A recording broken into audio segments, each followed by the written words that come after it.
강해. 오늘은 몇 번째입니까? 예?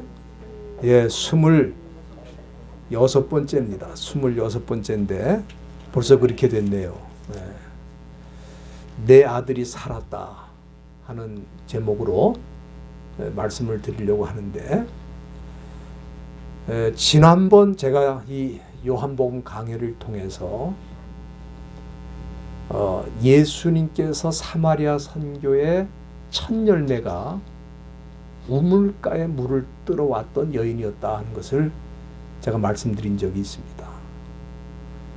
그때 이 사마리아 여인은 메시아를 만난 기쁨이 너무 넘쳐서 우물가에 물 들어왔다 물동이를 버려두고 어디로 들어갔죠? 동네로 내려가가지고 내가 그리스도를 만났다, 내가 메시아를 만났다, 와보라, 이렇게 해서 그 동네 많은 사람들이 예수를 믿게 되었다, 사도 요한이 기록을 했는데, 저는 그 사건을 보면서 참 이 선교는 한 사람이 중요하구나, 한 사람이 메시아를 만나니까 그 동네 사람들이 다 주님께 나오는 길이 열렸다 이 말이에요.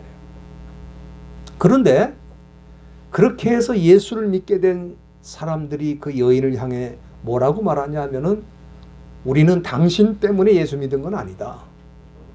우리가 믿게 된 것은 예수님의 말씀을 들었기 때문에 믿게 된 것이지 네 말 때문에 믿는 건 아니다. 그렇게 얘기를 했어요. 사실 고맙다 그래도 참 위로가 될까 말까 한데, 너 때문에 믿은 건 아니야. 우리가 예수님 말씀을 직접 들었으니까 믿은 거지. 그렇게 말할 때 참 이 여인이 어떻게 보면 사마리아 그 동네 선교사라이 말이에요. 우리가 그런 반응을 받을 때 어떤 자세를 취해야 되느냐 하는 것을 제가 두 가지 말씀드린 적이 있습니다. 첫째는 선교사의 기본 자세로 돌아가자. 기본 자세가 뭡니까?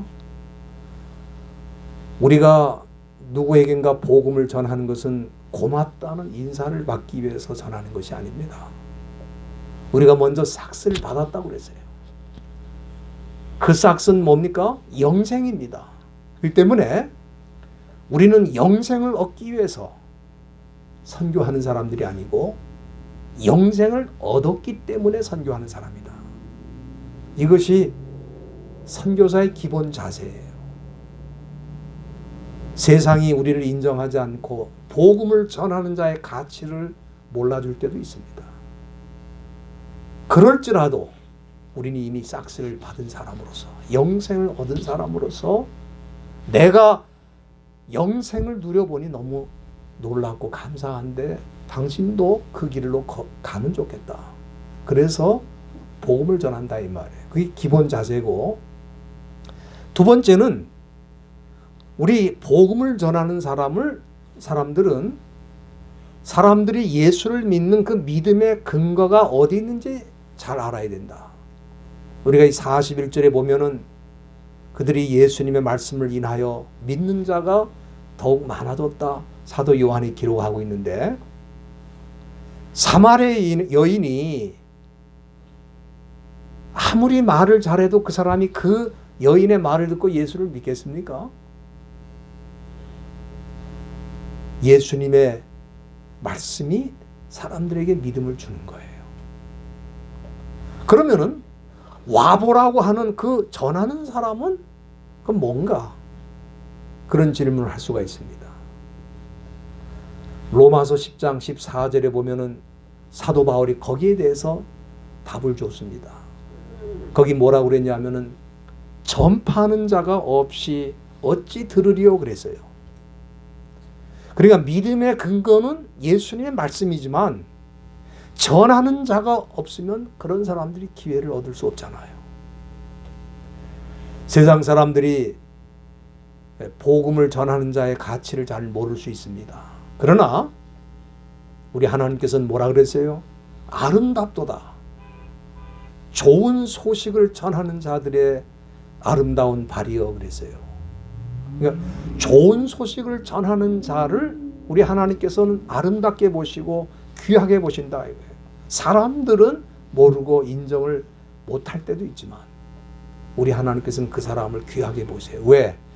그들의 안내가 있었기 때문에, 그들의 전도가 있었기 때문에 그들이 말씀을 들을 수 있는 기회가 있게 된 것입니다. 그래서 저와 여러분들은 하나님께서 복음을 전하는 자들의 그 발을, 그 삶을 아름답게 보시는 것을 기억하시고, 사람들이 알아주든 알아주지 않든 복음을 전하는 일에 최선을 다하시기를 주의 이름으로 부탁을 드립니다. 오늘 이 본문의 말씀은 이제 예수님께서 다시 갈릴리 가나에 가신 것을 보여주고 있는데, 46절에 보면은 예수께서 다시 갈릴리 가나에 가셨다, 이르셨다, 그렇게 말씀하고 있습니다. 예수님이 유대 땅 선교와 사마리아 지역 선교를 다 마치시고 유대 변방에 속하는 갈릴리에 다시 오셨어요. 이 갈릴리는 예수님이 선교를 처음 시작하신 곳입니다. 우리가 이 예수님의 그 선교를 쭉 지금까지 해오신 걸 보면은 정말 예수님이 가신 곳에는 다양한 문제들이, 인간의 문제들이 기다리고 있었어요. 요한복음 그것을 아주 예리하게 기록을 해주고 있는데, 예를 들어서 예수님께서 예루살렘을 방문하셨을 때 거기에는 무슨 문제가 있었습니까? 거기는 종교 지도자들이 타락하고 종교 지도자들이 오염돼 가지고 그 결과 성전이 하나님을 예배하는 곳이 아니라 성전이 마켓, 사람들이 물건을 가져와서 파는 곳처럼 돈 받고 주는 곳, 그런 마켓으로, 시장으로 변했다 이 말. 그래서 우리 예수님은 그 문제를 해결하셨어요. 또 니고데모라고 하는 사람은 당시에 권력도 가지고 있고 지식도 가지고 있고 돈도 가지고 있는, 한마디로 잘 나가는 사람입니다. 그러나 그 사람에겐 또 무슨 문제가 있어요? 그 사람은 율법의 지식은 많이 있어도 거듭나는 진리가 뭔지를 잘 모르는 사람. 그래서 우리 예수님은 그에게 거듭나는 진리를 말씀해 주셨어요. 그리고 이 사마리아에 오셨을 때는, 이 사마리아 여인은 문제가 뭡니까? 남편이 5이나 있었는데 인생의 만족을 모르고 허무하게 인생을 살아가면서 고달픈 인생을 살고 있었어요. 그런데 그 여인에게 우리 주님이 뭘 말씀하셨습니까? 영원히 목마르지 아니하는 영생에 관한 진리를 말씀해 주시고, 또 참 예배가 뭔가, 그 한 여인에게 하나님께 드리는 새 예배가 뭔가, 그 예배에 대해서 정확하게 가르쳐 주셨다 이 말이에요. 얼마나 놀라운 일입니까? 예수님께서 이렇게 유대와 사마리아 선교를 마치고 그리고 가나에 다시 오셨을 때 본문 46절에 보면은 그곳에 왕의 신하가 있었는데, 이 사람은 자기 아들이 하나 있었는데 병들어 죽게 되었다고 그랬습니다. 처음 예수님께서 갈릴리 가나에 오셨을 때는 문제가 뭡니까? 잔치집에 갔더니 포도주가 모자라가지고 많은 어려움을 겪고 있을 때에 물로 포도주를 만드는 기적을 행하심으로 그 잔치집의 기쁨을 회복하셨어요. 그래서 그것을 보고 사람들이 예수를 믿게 되는 놀라운 역사가 일어났었는데, 여러분들 포도주가 떨어졌다고 하는 건 뭐냐면은 그 잔치집에서 얼마나 준비를 열심히 했겠어요. 그러나 인생이 그렇게 준비를 잘해도 문제는 여전히 있다 그 말이에요. 우리 이 시대도 마찬가지입니다. 사람들이 뭐 대단하게 노력을 하고 준비하고 나름대로 힘을 써도 인생은 언제나 어떤 부분에서 문제가 생기고 거기서 어려움이 생긴다 이 말이에요. 우리 주님이 그걸 해결해 주신 거예요. 그런데 오늘 본문의 이 왕의 신하의 문제는 뭡니까? 이 사람은 권력도 있을 겁니다. 또 부도 있었을 거예요. 당시에는 권력이 있으면 부도 따라오잖아요. 지금도 그런지 모르겠습니다만. 그런데 아들이 병들어 죽게 됐어요. 그러니까 아무리 권력이 있고 돈이 있으면 뭐합니까? 지금 아들이 죽어가고 있는데. 그렇기 때문에 인생의 질병과 죽음의 문제가 이 사람에게 있었다. 그렇게 볼 수 있겠습니다. 여기 왕이라고 하는 건 아마도 당시에 유대 땅을 통치하던 헤롯이 아니었을까 그렇게 생각하는데, 그 헤롯 왕의 신하로서 북이 영화를 누리고 있던 그 사람인데, 당시에 아들이 가버나움에 살고 있는데 본문 47절에 보면은 예수께서 유대로부터 갈릴리 다시 오셨다는 이 소식을 듣고 가서 내 아들을 좀 살려달라고 예수님께 청하게 됐습니다. 여러분들, 가버나움이라는 데하고 갈릴리는 한 32km 떨어졌는데 지금은 뭐 가까운 거리죠. 지금으로 말하면. 그러나 그 당시엔 꽤 먼 거리입니다. 그리고 신분이 높은 사람이에요. 왕의 측근이니까.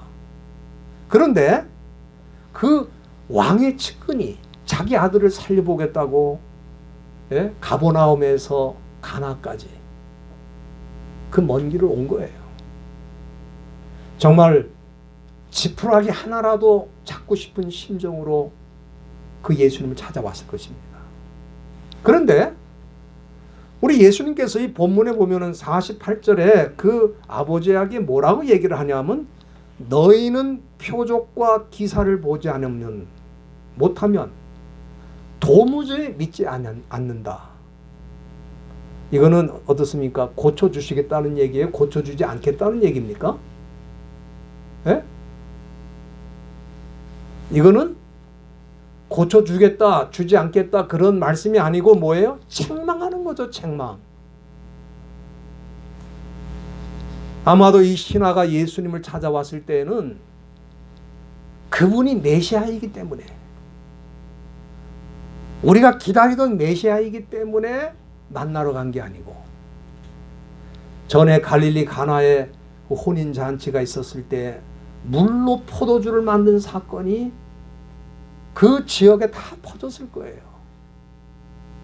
그러니까 이분이면 내 아들 죽어가고 있는데 살릴 수 있을 거다, 그런 생각을 가지고 왔을 것입니다. 그런데 너희는 표적과 기사를 보지 못하면 도무지 믿지 아니할 것이다. 이렇게 말씀한 건 뭐냐면 그에게 잘못된 신앙이 있다는 걸 지적하신 거예요. 여러분들, 표적과 기사가 아니면 도무지 믿지 않는다 하는 것은 한마디로 뭐라고 말할 수 있냐 하면은 이적주의 신앙이라고 할 수 있어요. 이적주의 신앙. 이 이적주의 신앙이라는 건 뭐냐면은 이거는 진정한 신앙이 아닙니다. 이거는 이적주의 신앙이라는 건 뭐냐면 예수님을 믿는 게 아니고 예수님이 행하신 이적을 믿는 거예요. 그게 그거 아닙니까? 그렇지 않습니다. 이 이적주의 신앙은 뭐냐면 놀라운 일이 일어나지 않으면 안 믿겠다는 거예요. 그게 이적주의 신앙이에요. 진정한 신앙은 이적이 일어나든 일어나지 않든 예수님을 믿겠다는 게 진정한 신앙이고, 표적과 기사가 아니면 도무지 믿지 않겠다는 것은 뭡니까? 나한테 놀라운 일을 해주시면 내가 믿고 그렇지 않으면 믿지 않겠다, 그런 뜻입니다. 이것은 마치 이런 것과 같은 것입니다. 우리가 전도할 때 예수 믿으세요, 당신은 반드시 성공합니다, 그렇게 우리가 전도를 했는데 그 사람이 자기가 지금 계획하고 바라는 게 성공할 줄 알고 교회를 나오기 시작했는데 자기가 원하는 일이 이루어지지 않는 거예요. 그러니까 이 사람이 실망을 해가지고 아니 예수 믿으면 성공한다고 그랬는데 성공이 아니라 아무것도 일어나지 않는 거 보니까 예수 믿을 필요 없다. 중간에 그만두는 사람이 있어요. 또 예를 들어서 예수 믿으세요. 당신은 부자가 될 수 있습니다. 라고 했는데 부자가 되는 게 아니고 어려움이 많이 생기면 이 사람이 아니 예수 믿으면 부자 된다더니 아무것도 아니구나. 그래서 중도에 그만둘 수 있다 이 말이에요. 그게 다 뭐예요? 잘못된 신앙이라는 거예요. 이 신화도, 이 왕의 신화도 우리가 겉보기는 예수를 믿기 때문에 온 것처럼 보이지만은 우리 예수님이 그 중심을 보실 때에 나를 믿기 때문에 온 게 아니라 내가 행하는 이적에 대한 소문을 듣고 온 거다. 그래서 우리 예수님이 도무지 표적과 기사가 아니면 믿지 않는다. 그 말씀을 하신 거예요. 이거는 잘못된 신앙입니다.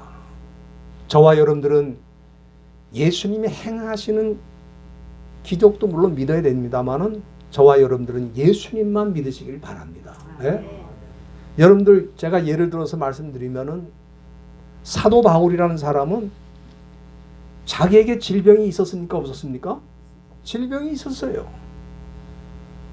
그런데 이 사람이 가는 곳마다 예수의 이름으로 기적을 행하고 어떤 사람들의 병을 고쳐주고 심지어 그 사도 바울이 쓰던 수건을 만지기만 해도 병이 낫는다고 믿은 사람들도 있었어요.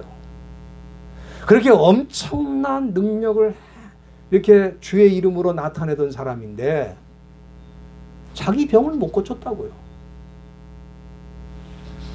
여러분들이 고린도후서에 보면은 그가 자기 질병을 고치기 위해서 얼마나 기도를 많이 했습니까?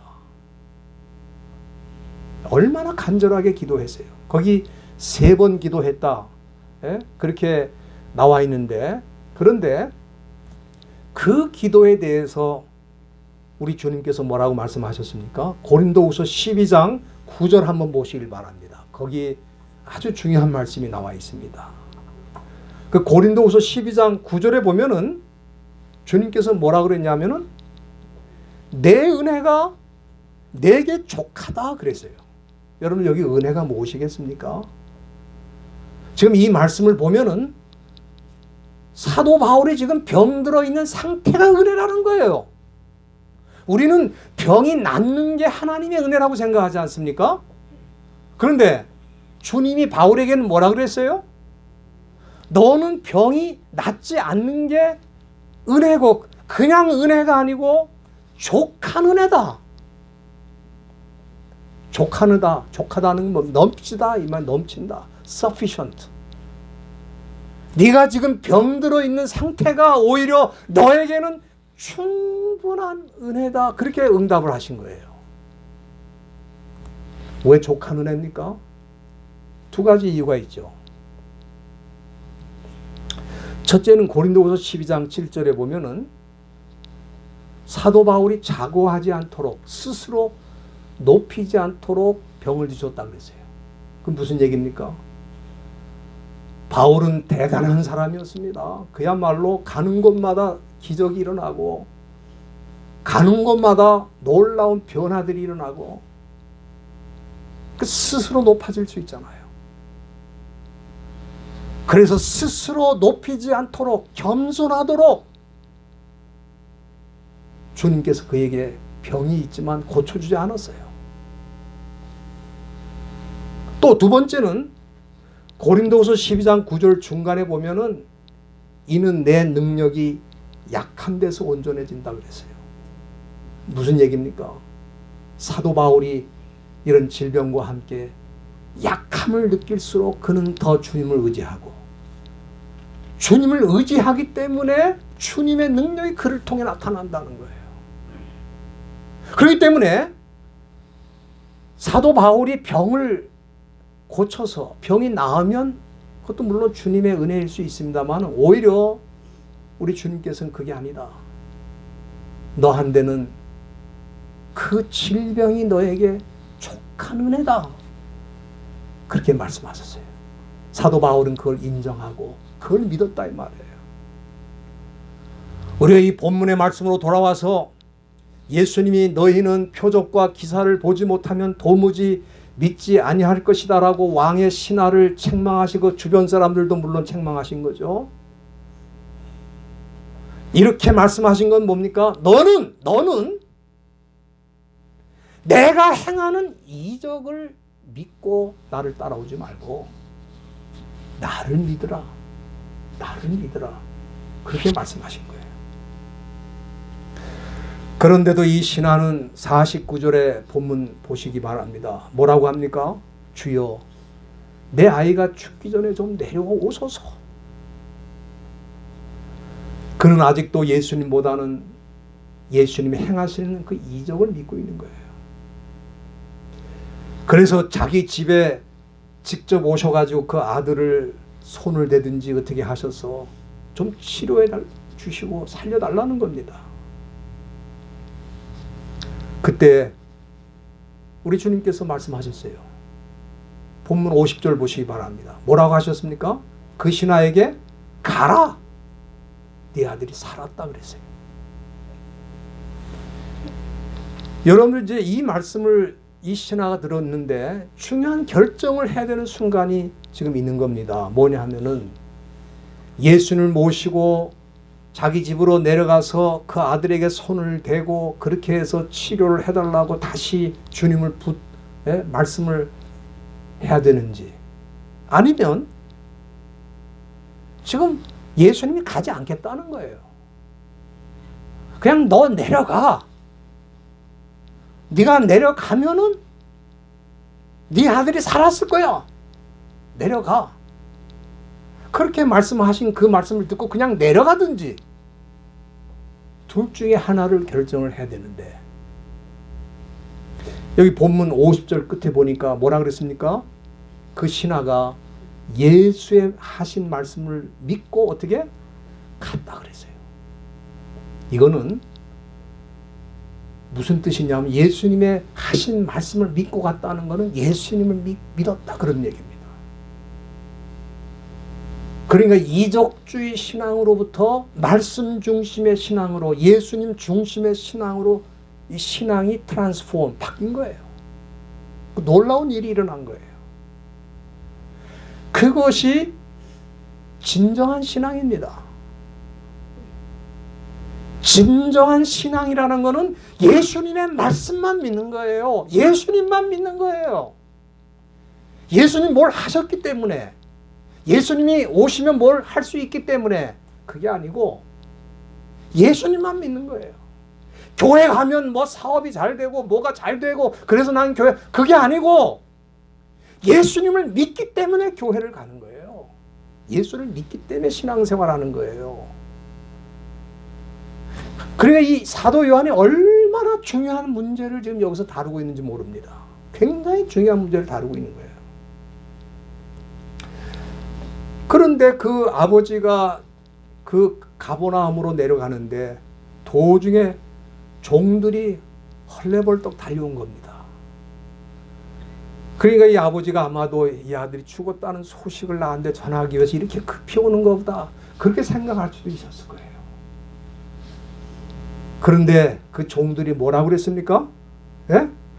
51절 한번 보세요. 뭐라 그랬어요? 그 아이가 살았다는 보고를 한 거예요. 할렐루야. 여러분들, 진정한 신앙이라고 하는 거는 무슨 일이 내 눈앞에서 당장 뭐가 일어나야 믿는 거 아닙니다.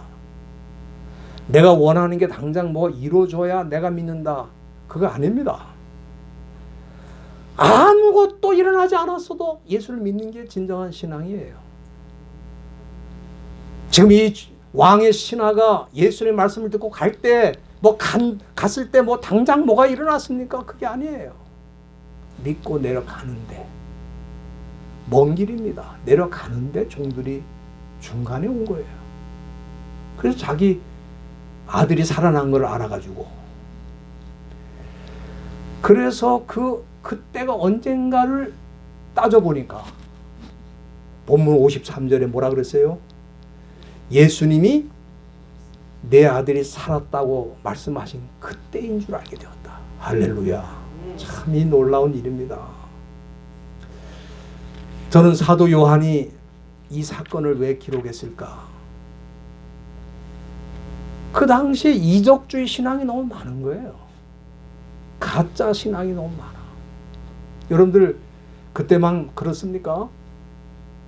솔직히 말하면 이 시대에도 예수를 믿는다고 하는 사람들 중에 소위 조건부 신앙이 얼마나 많습니까? 뭘 해주면 나는 믿겠다. 얼마나 많습니까? 또 이적주의 신앙이 얼마나 많아요. 그거는 진짜 신앙이 아니라 그 말이에요. 우리 예수님 책망하셨어요. 그렇기 때문에.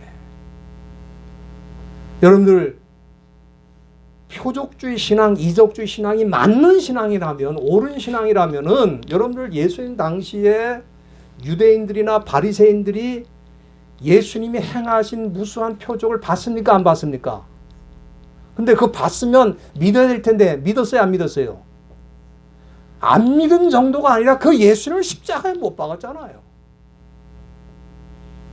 그러니까 이런 이적주의적이고 조건부적인 신앙이라는 거 하는 거는 절대로 예수 믿는 신앙이 아니라 그 말이에요. 예수 믿는 신앙이 아닙니다. 뭐 해주면 믿겠다. 그거 아닙니다. 당장 뭐 해주지 않아도 돼요. 예수님이니까 믿는 거예요. 예수님이시니까 믿는 거예요. 이 신앙을 지금 사도 요한이 강조하고 있는 겁니다. 제가 지난주에 새해를 시작하면서 신년 메시지를 말씀드렸습니다. 우리가 2023년 새해가 시작됐지만 지금 이 새해에 대해서, 이 금년 2023년에 대해서 경제학자들은 다 어렵다는 거예요. 한마디로. 경제가 점점 디클라인 해가지고 경제 위기가 닥쳐올 수 있다고 지금 말하고 있어요. 코로나 상황도 지금 이게 만만치 않습니다. 자연 재해 현상도 만만치 않아요. 그리고 지금 우리가 코로나 예방주사를 맞았지만 이 예방주사가 어떤 부작용이 어떻게 일어나서 인류에게 어떤 피해를 가져올지는 지금 아무도 모릅니다. 그러니까 뭘 모르는 사람들은 단순하니까 아유 괜찮다 그게 있지만 뭘 좀 알고 뭔가 정확하게 팩트를 갖고 있는 사람들은 굉장히 불안해요. 지금 이 세상이 어떻게 될지 모르는 거예요. 지금 한국 상황은 뭐냐면 지금 결혼도 안 해, 또 결혼해도 자녀가 안 나. 그래가지고 인구가 절벽뿐만 아니라 마이너스에 지금 인구가 증가가 아니라 감소가 돼가지고 앞으로 어떻게 될지 모른다는 거예요. 지금 경제가. 사람이 없는데 경제가 살아날 수 있어요? 그러니까 이게 전반적으로 전 세계가 지금 어둡고 컴컴하고 우울합니다. 우울해요, 다들. 여러분들, 이 왕의 아들이 권력을 가지고 있으면 뭐하고 돈을 가지고 있으면 뭐합니까? 지금 아들이 죽어가고 있어요. 그래서 왕의 신하라고 하는 이 높은 위치에 있는 사람이 자기 체면을 다 내려놓고 어떻게 했습니까? 예수님께 나왔어요. 근데 예수님께 나온 것까지는 좋은데 그게 잘못된 신앙이에요. 이적주의 신앙, 조건부 신앙이에요. 그걸로는 안 된다. 그래서 우리 예수님께서 그 신앙을 교정해 주시고 네 아들이 살았으니까 내려가라. 그 말씀을 붙들고 갔잖아요. 그래서 우리가 2023년 지금 이 새해 아무것도 우리 눈앞에 긍정적인 사인이 없어요. 그러나 우리는 어떻게 합니까? 주님을 믿기 때문에, 주님의 말씀을 믿기 때문에 그 믿음으로 이 한 해를 출발하는 겁니다. 그러면은 주님께서 하시고자 하는 일들이 우리를 통해 나타나게 될 줄로 믿습니다. 그 신하가 말씀을 믿고 내려갔는데 그 아들이 살았잖아요. 우리도 조건부가 아니라 말씀을 믿고 가면은 하나님께서 그 다음 일들은 그 다음에 해결해 주실 걸 믿고 저와 여러분들은 그 믿음으로 전진하시는 이 한 해가 되기를 간절히 바랍니다. 기도하시겠습니다.